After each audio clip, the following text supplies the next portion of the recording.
The men play Feng Hulu at the ancient cultural street in Tianjin, while away the hours. But inside the People's Sports Center, the time is at hand for the men seeking to be world champion, warming up for the last rotation, the individual all-around. And the leader by less than 2/10 over Jordan Jovchev of Bulgaria is Nikolai Krukov of Russia, an unsung hero in many respects.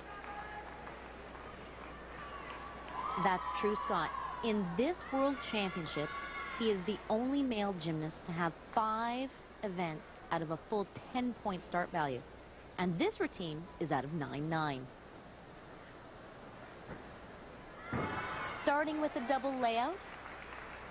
Now that's an easier line than the other male gymnasts are throwing. But when you're this close to a world title, oh, every 10th counts, and he just lost a valuable one for going out of bounds. Jordan Jovchev of Bulgaria will still have a say, but it's up to Krukov now to hold this together. Not the frontliner for the Russians, but indeed wants to be the headliner. And you know by this point, fatigue is setting in. This has been a long competition. And Krukov had to go through the qualification, team finals, and this is the 3rd competition for him. Final tumbling line, double twist punch front. He is watering down the routine, but it might be a smart strategy.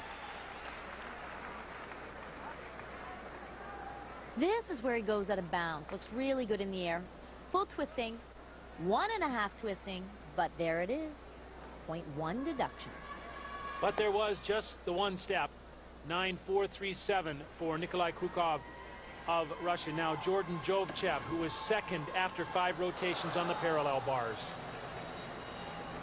Oh, he's throwing everything he's got into this routine. Pike press through to handstand. Back toss. Another double back.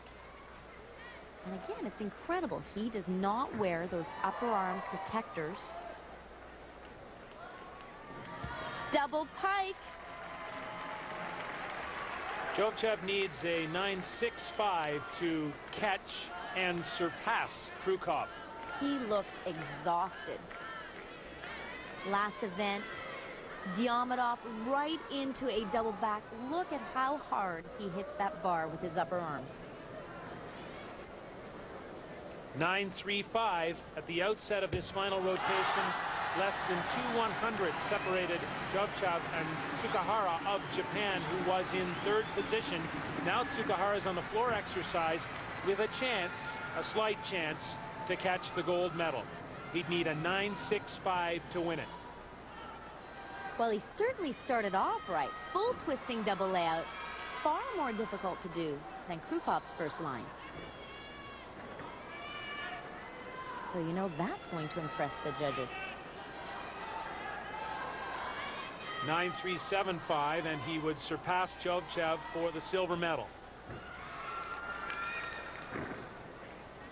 You know, Scott, he is starting to look so much like his father, Mitsuo Tsukahara. He'd love to be the next legend in this sport.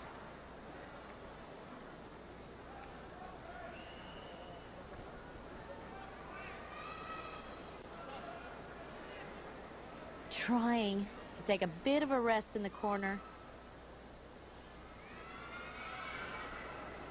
Round off back handspring, double layout. Now that's the line Krukov started with. To finish with it is very impressive.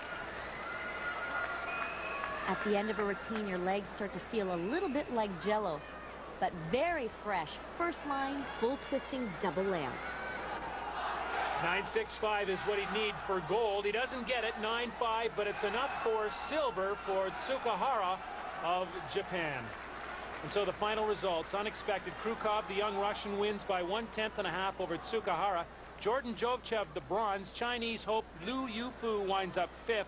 3 Chinese are in the top 12. They desperately wanted gold here. but it belongs to Russia. The crowd was really loud and like for China team, and was a lot of pressure, but the Russian team used to compete under this pressure. They always do well in competitions. They're known as a solid performance, and yeah, I guess they're happy. They're used to this kind of pressure, and to this kind of crowd, and they did well. They did a good job. Thanks to Alexander Jelkov and Leonid Arkayev for those words. Hardy Fink of Canada presents the gold medal to Nikolai Krukov of Russia, the new world champion. Individual all-around is an interesting competition. Each of the favorites on the men's side made a mistake, and that allowed Krukov of Russia to come through the back door and win. Right off the bat, first event, two-time world champion Ivan Ivankov gone after high bar. Scott, they pulled him from the competition because they want to save him for Sydney, and he still needs surgery on that Achilles tendon. Bondarenko, he could have won it all. A split-second miscalculated vault, and he's out. So Krukov really deserved the win. What surprises me the most are the Chinese. So strong in the team competition, but individual pressure, they couldn't handle it today. On the women's side, Olaru of Romania is the champion, and I'm wondering if this is the passing of the torch in women's gymnastics. It's always such a mixed emotion time when the torch is passed, but I'm not so sure that's the story just yet. The veterans now know what they're up against. Those young athletes are so hungry for success. I actually think the final chapter will be written in Sydney. Canadian side of the story, we saw 3 athletes compete here in the individual all-around, but I think the key highlight has to be Kate Richardson of British Columbia. Definitely. 15-year-old Kate Richardson, the youngest member of the team, the top Canadian. She has so much in her routines, but she's even working more. Very serious goals set for Sydney.